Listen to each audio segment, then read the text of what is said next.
Juan, thank you so much for being a guest on the Tech Guys Who Invest podcast. We are confident and excited that you're going to add tremendous value to our listeners. Hey guys, I really do appreciate it, and it's going to be exciting. I I feel honored to be on your show and see if I can hopefully add some value to your audience as well. All right, we're really looking forward to it. And we're going to jump right in with this first question. On your website, it talks about generational wealth through real estate, which Adam and I absolutely love. That's where our minds are at. So what's an example of creating generational wealth through real estate? Yeah. No, I love it. A great question. For us, I mean, so I guess I'll come back up real quick is, wealth, the way I define wealth and you'll see like, my entity name is Gen Wealth. Gen Wealth Capital Group is my entity name, but wealth is not all about the monetary side. It includes it, but it's not all that. It's health, it's family, it's time, it's all those combinations. Religion, your spiritual values, all those things. But we use real estate as a way to help us achieve those, help us be more in line, with those specific categories. And we like multifamily. We like commercial real estate, multifamily properties, because that's that definitely helps you to be able to obtain that. And that's what we go. That's our go-to asset class. And who doesn't really? Yeah. Who doesn't? I mean, I think if you don't know about it, then yeah, it's okay because you don't know about it. But I mean, once you start to understand it, it just makes too much sense. Yeah. And then from that point you gotta just do what you can to get to that point, right? But it really is one of those like, oh, this is a no-brainer, so that's why this is where I'm at, and this is what I'll be focusing on for several years to come. Yeah, that's awesome. I was joking around there because I'm focused on multifamily as well. Love it. I like live and breathe it right now, as Kevin could tell you, right? But yeah. I love a lot of the things you said, and wouldn't mind unpacking some of that, especially the parts about wealth not just being about money. That's really cool. Kevin and I are right there with you on that. A lot of people don't necessarily equate some of the other things you mentioned with it until someone starts to really help them unpack it. So I guess, what are some other ways you think about a wealthy life? You mentioned a couple there. Could you maybe expand on some of that? Yeah. So, definitely, I mean, a reason why a lot of us, get into, real estate, for example, is because we want that financial freedom, right? So, that's another form of wealth. When you're getting cash flow and your cash flow is higher than what your expenses were, then you can say that you're financially free, right? Quote unquote, financially free. And so that's one of the great benefits of real estate, commercial real estate, and specifically here is that it allows you to be able to attain, that, financial freedom. And then, from financial freedom, what do you get from that? You get more time. And what do you get time for? You get more time to spend it with your family. You get more time to be more, be healthy, be more healthy, to eat healthy, and all that. It's all kind of packed together, but you have to do something to be able to kind of unpack it. And then, like that allows you to open that door and get into and have like the whole prize and package, so to speak. But that's, I think, financial freedom, family, your religious values and beliefs, all those are very, very important. And they're important to different people in different ways. But yeah, I think, those are some of the biggest ones, for sure. It's good stuff. I love it. That balance, that's huge, that I don't think a lot of people recognize. First of all, that's part of wealth, but also that's the end goal, really, to have that freedom to do all of those things. It really is. I mean, we talk about commercial real estate as being a wealth builder, all the time. But there's a bunch of other things. I mean, you guys, are obviously tech guys. I mean, there's a lot of money in tech. If you know exactly what you're doing and you know what to do, you can make a ton of money. And so, I mean, there's so many different asset classes to be able to get you to that point. But what are you doing it for? You're not going to take it home with you. Whenever you die, it's gonna stay here behind. It's in other words, it's borrowed, is borrowed for your borrowed time. Borrow money for your borrowed time is what it is. So what is your ultimate goal? And you got to find out what that why is. And everybody has a different why. For me, it's family, for sure. I have 3 boys and married, but family time, those are some of the highest ones. But yeah, that's the way it is. Yeah, Juan, when I hear generational wealth, it automatically makes me think about wanting to be able to pass down and pass on wealth and ensure that that your children and your family can have something more. And so that's what kind of comes to mind for me. Or is that along the lines of what you're thinking about when you say generation? Yes, exactly. So, so we were talking about wealth, and then now when we talk about generational wealth, that's when you can definitely pass that down. So what you have been able to build, the lifestyle that you have been able to create, then it's something that you can pass down to your family, your kids, your boys, or your whatever, and then they can kind of pick up where you left off, and then continue the business or whatever, or that lifestyle, right? So still with that time. That freedom, those kind of things. So that's exactly what you said. Generational wealth, and that's the exact meaning in my eyes. Okay, yeah, I thought so. And being a dad, also, one of the things that I really like to pass down, in addition to my plans to pass wealth on, is education. And really give them a head start, because I didn't grow up that way. That it wasn't passed along to me. In fact, I was pretty financially ignorant until just a few years ago. And what I want to do is not just pass down the wealth and some of these ideals and values, which are much more important to me, but also the knowledge and the ability for them to be able to generate even more wealth than I ever will. Yeah, dude, that is a very, very good point. And, that's so, that's why a lot of these guys that are super wealthy, out there, right? So I'm not going to, name any specific names, but there's a lot of guys that I see, and not just because I read articles or whatever. They specifically say that they're not going to give anything to their kids. It's like, dude, what do you mean you're not going to give anything to your kids? Like you have like so much, but you're not going to give it to them. And it's because they don't want them to be spoiled. They want them to be responsible. They want them to earn it, and not just feel like it's owed to them, Yeah.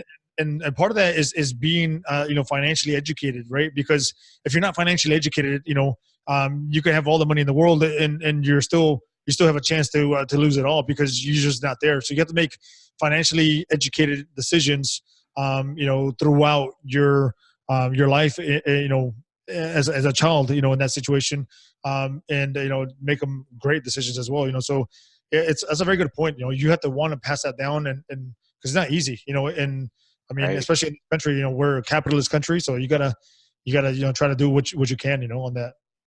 Absolutely. And speaking of your family, we can definitely tell that you're a family man. You mentioned them as part of your why.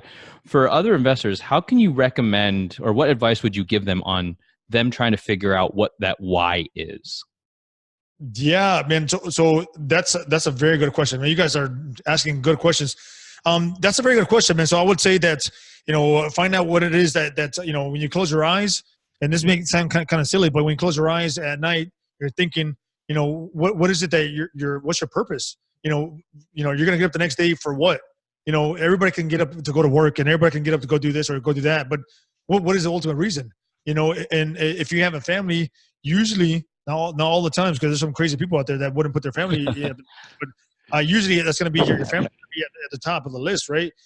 You want to live a certain lifestyle, then that's another item to add to the list. But really think about what's the most important piece to you.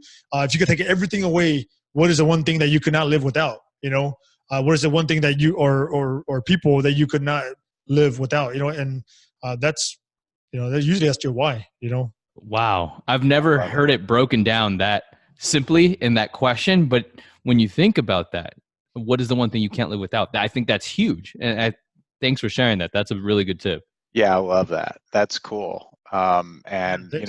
I love how you said, close your eyes and think about it. And that's awesome. And visualization, such a powerful technique. I know a lot of wealthy people use that to not only clarify and determine things like what's their why, but also to help themselves achieve what they want to achieve.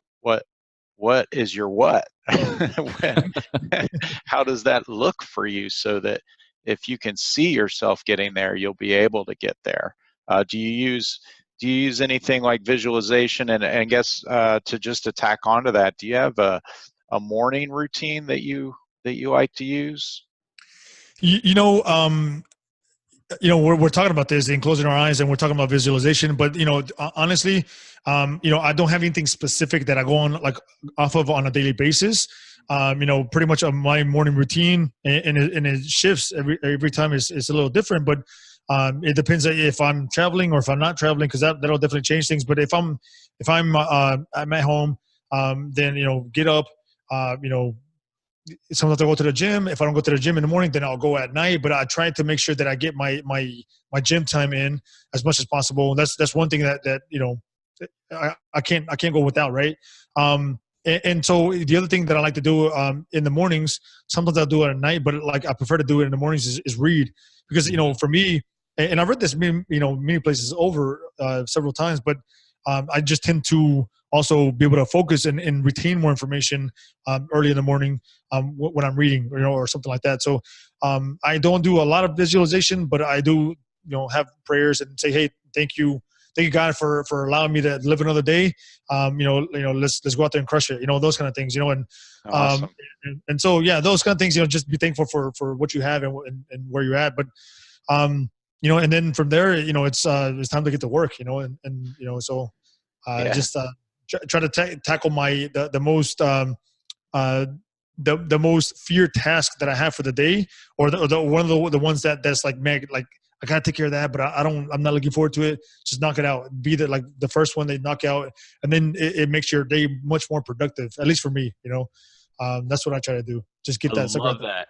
Yeah. What's the one tactic or the one task that you fear? I like the way you phrase that, because you're right. It's the most important, but I recognize that it's, for some whatever reason, it may scare you and you Yeah. don't want to do it, even though you know it's the most important one. Yeah, I mean, it's one of those things. Like, if you keep like procrastinating and you keep like doing everything else but that, guess what? At the end of the day, it's still going to be there. And then if you don't do that day, then the next day is still going to be there. So why not just knock it out, get it out the way, and then you're like, you feel so much more free, and then you feel much more relieved, and you're more productive. And it's the same thing as going to the gym in the mornings.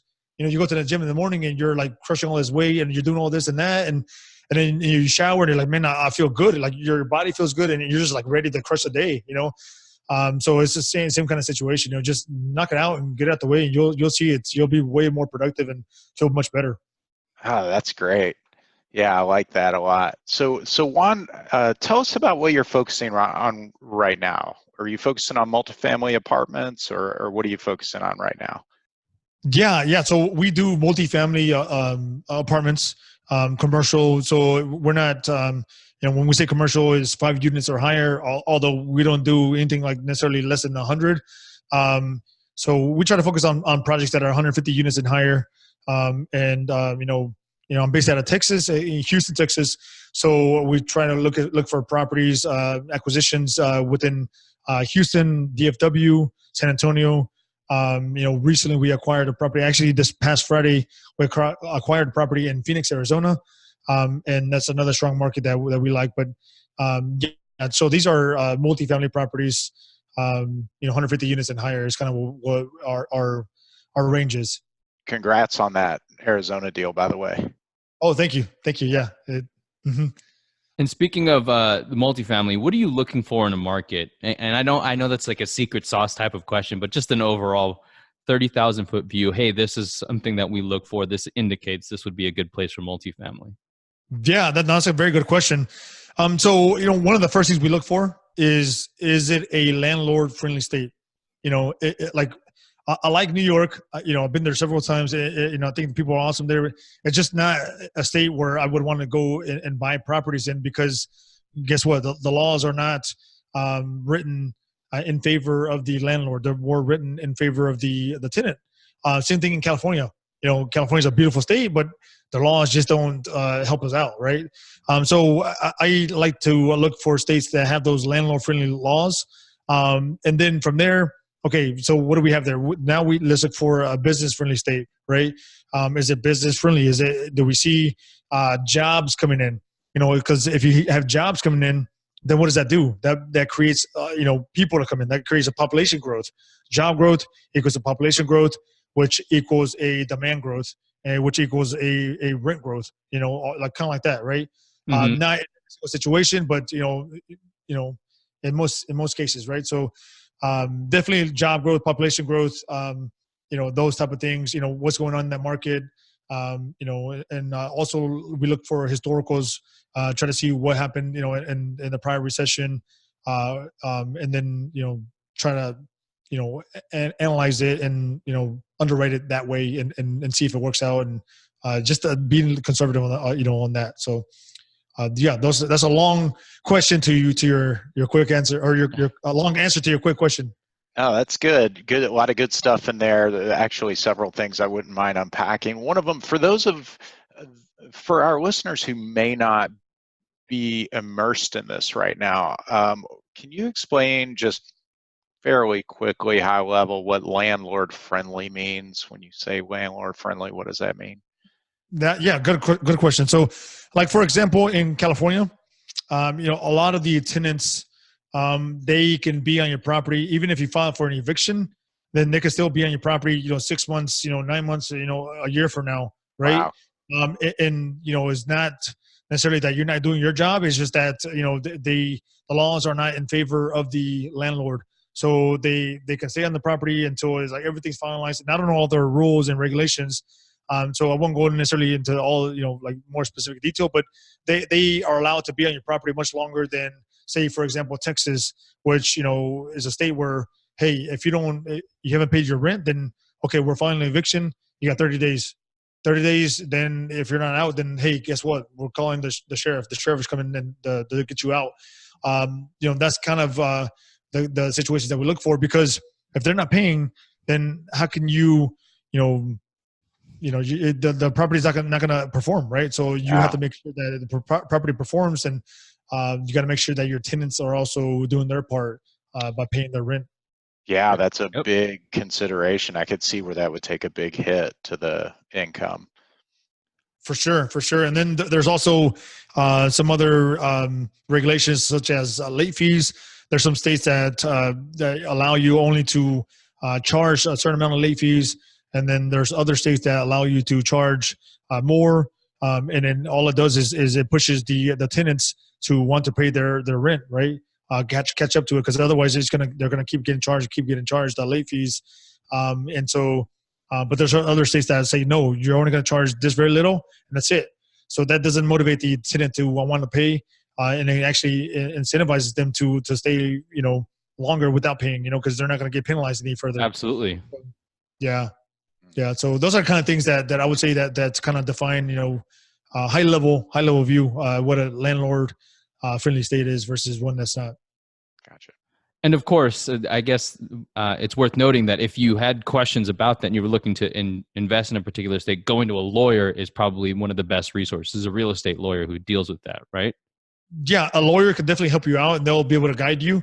And a lot of this information is out there, on Google. Do a Google search and find out, you can search, landlord friendly states. And then even from there, you can even, research and find out, which one of those landlord friendly states are like the ideal one for you to want to invest in, but that's how we're able to make these deals work, is from the income that they're providing, otherwise there's no business there, Absolutely. Yeah. On the other flip side, it's okay to collect some late fees, because that can go towards your other income source, so it's not necessarily a bad thing, but you just don't want those non-paying tenants at all, where they're paying nothing at all to be on your property. Fantastic. That's a good point. And when you talk about the markets, you mentioned Phoenix and Dallas. Are you referring to those main primary markets, or do you ever invest in the tertiary markets around that? How do you approach those types of markets as well? Good question. So we try to stick with, primary markets. We don't necessarily look at the tertiary markets. So a couple of different things there. So primary markets, we like them. The downside is, like, if you're looking at right now, I mean, you're going to pay a higher price, right? Because it's a primary market, right? Everybody wants to look at the primary markets. But then on the flip side of that, whenever you're going to exit, there's going to be a buyer. Everybody knows where Houston's at. Houston is an international city. Everybody knows where Los Angeles is at. Not saying I would invest in Los Angeles, but like, those are international cities, right? Right. So you're always going to have not only local capital, not only national capital, but also international capital that we'll be looking in those cities to invest in, right? So that's why we look for these primary markets, compared to a tertiary market. Like I'm going to use Texas, for example. So if you're looking at a Nacogdoches, Texas, which is like in the middle of, somewhere over here in the middle of nowhere, then most people don't know where that's at, and so when you go to sell, this also going to be a problem, because you also don't have the same job growth, the same economic drivers that you do like in the primary market, besides that, so there's a lot of different indicators there, a lot of different factors, but that's why we try to stick with the primary markets. Yeah, it's great. So Juan, a lot of people who listen to our show work day jobs. They like their jobs, but they have an interest in investing in real estate. What are some ways those people might be able to invest in bigger deals like the ones you're doing? Yeah. So, for people that are busy professionals and they're still, have their day jobs and, and not going to be planning to leave anytime soon. I think multifamily investing is a good way for them to get involved into real estate. They can do it passively, right? So, we have several passive investors that like invest, like I'm saying, using ours as an example, that invest in our deals. And it's because they're busy professionals, doctors, attorneys, nurses, you name it, engineers, and they're busy and they're making a good living, and they're not going to go from one day being an engineer to the next day being a full-time real estate investor. It's just not going to happen. So they like to invest, and it allows them the opportunity to make a return. And you get some tax benefits there, and it's just a win-win for them all around. But I think passively investing for a lot of the people that are working full time is a great strategy, a great way for them to get into real estate. I love that. So they can basically, it's the abundance mentality where you invest almost passively into that and learn along the way as well. Yeah. So legally they will be limited partners. So they'll be partners in the deal. So they'll be limited partners, and you never know. Maybe 5-10 years down the road, they have interest in doing their own deal. But it gives them like a behind the scenes type of viewpoint, to where they can see how the operator is looking at the deal, what they're doing month to month, why they're making certain decisions, how they're increasing the other income and the collections, and what they're doing to reduce expenses. Just a lot of different things, because they will see it and maybe not be hands-on, but they'll be able to see it and read the reports, and you see a repetition of a repetition, it kind of sticks, right? So maybe 5 10 years down the road, whenever they are ready to exit out of their job or leave their job, they have some experience and some knowledge, and they might want to do their own deal or bring in some of their friends or partners or whatever. So I think it's an excellent way for them to get involved. I love it. Yeah. And on your show, on your show, your podcast, you have a ton of awesome guests. Like I saw Robert Kiyosaki is one of them. Wow. And speaking of, maybe, hey, if you can get us in with Robert Kiyosaki, that'd be awesome. We'd love to have him on the show. Yeah. But my question was, what have been some of your favorite tips on building wealth that you've learned from your fantastic guests? Yeah, man, that's another great question. I mean, I would say that, one thing that I found with all these guests that I've had, no matter what their profile level is or whatever, there's some guys that are starting out, and there's some guys that are, you have the Robert Kiyosaki or Grant Cardone, those type of guys that I've had on the show. One thing that's common to all of these guys is they all take action. they all take action. Is there fear? Yes, of course there's going to be fear in something new that you do or something new that you're looking at. So you can analyze it and you can look at it and then you can do your homework and research. But if you don't take action, it doesn't matter. Would you looked at it for nothing? You got to be willing to take action. And of course, things can not go wrong or can go wrong sometimes. Not everything's going to go right. But, one thing's for certain is that you're not going to make any progress if you don't take action, and so you have to be willing to take those educated action items and move in that right direction, so that's one thing for sure, is that they all have to take action. They all have some type of mentor. And mentor, I could say it could be from their father, from their uncle, grandfather, whatever, to paid mentors or coaches.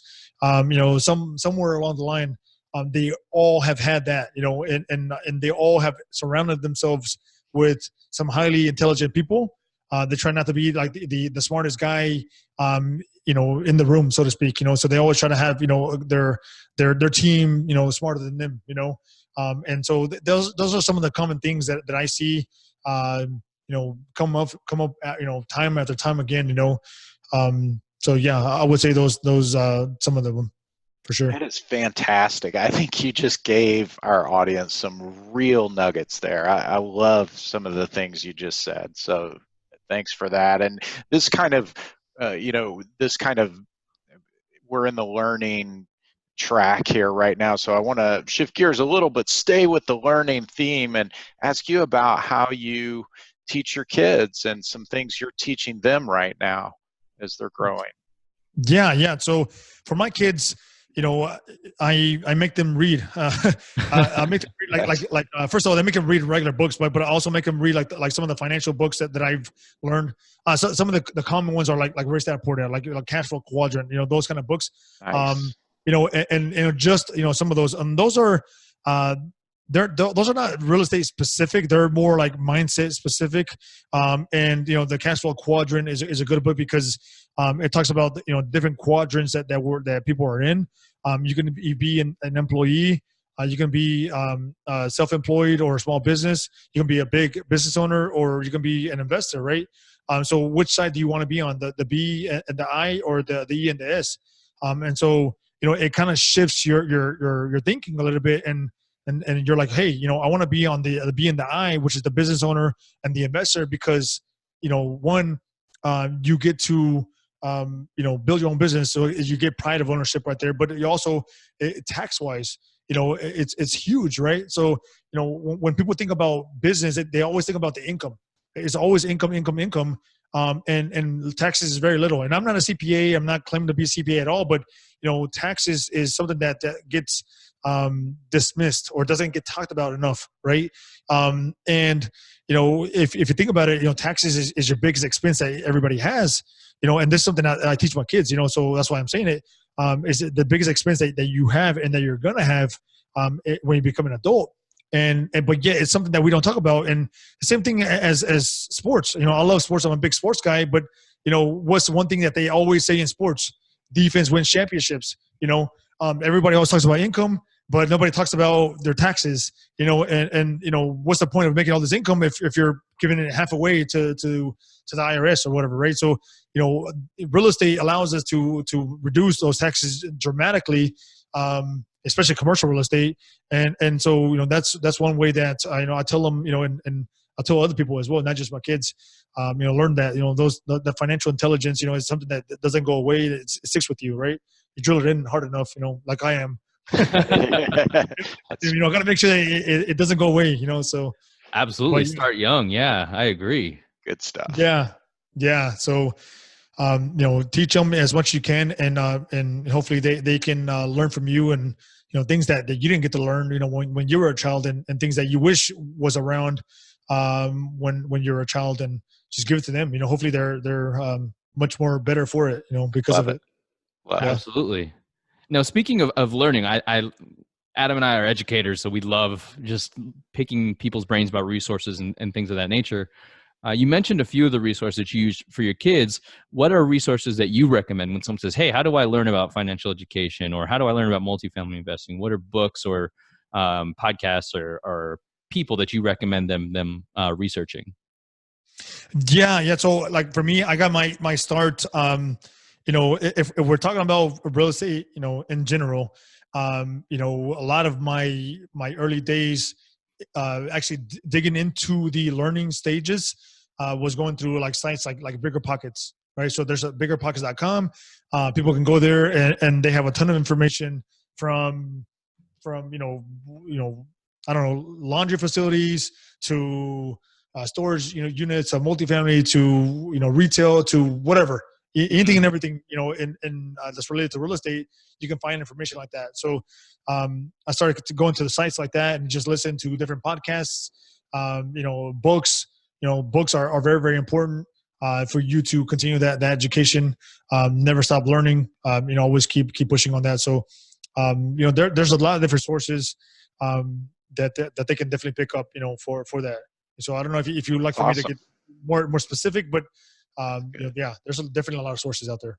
Excellent. So Juan, we're acutely aware of the market cycle and feels like we're near the top. A correction is coming. No one knows when, but what are some things you are doing to prepare for that? Maybe the way you're looking at things now, is it a little different because of that? And if you can just share a little bit of that with us. Yeah, great question. So yeah, you are right. We don't know what inning we're in right now, right? So we could be in the ninth, in the top of the ninth, the bottom of the ninth, or we could be in extra innings. We don't know, right? So one thing that we try to do is we try to, like, for our deals, we try to go for the long-term debt, right? So that means that the term or the loan won't be due for 10 years, 12 years, something like that, right? So what does that do for us? How does that reduce the risk? Well, as opposed to getting like a 3-year term, because there's some 3-year terms if you go in like a bridge lender or something. Mm-hmm.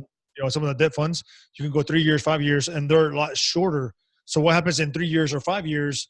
When those 3 years or 5 years comes up and the capital markets dries up, what do you do then? You have to either refi, but you can't because the capital markets dried up, or you have to sell, but you can't because how are they going to get financing?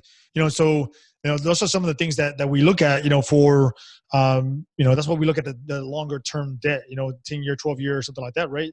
And we look for fixed rates. The other thing that we do is we try to be truly conservative. There's a lot of people that say that they're conservative, but you look at their underwriting and it's not really conservative. What we try to do is look at the historicals, going back to 2009, 2010. How was it then? How was economic vacancy then? And let's underwrite it to those numbers now. Okay, let's see how it looks now. What about the rent growth? During that period, how was the rent growth? I'm not going to be accounting for 3% if the rent growth was only 1% or 0.5%. Right.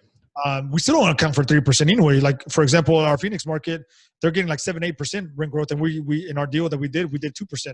So we still are Wow. being very conservative there.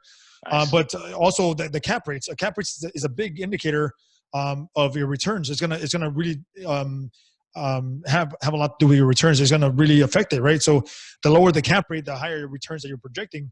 So we always look at the historicals again. We look at the historicals. How was it then? What was the worst it got then?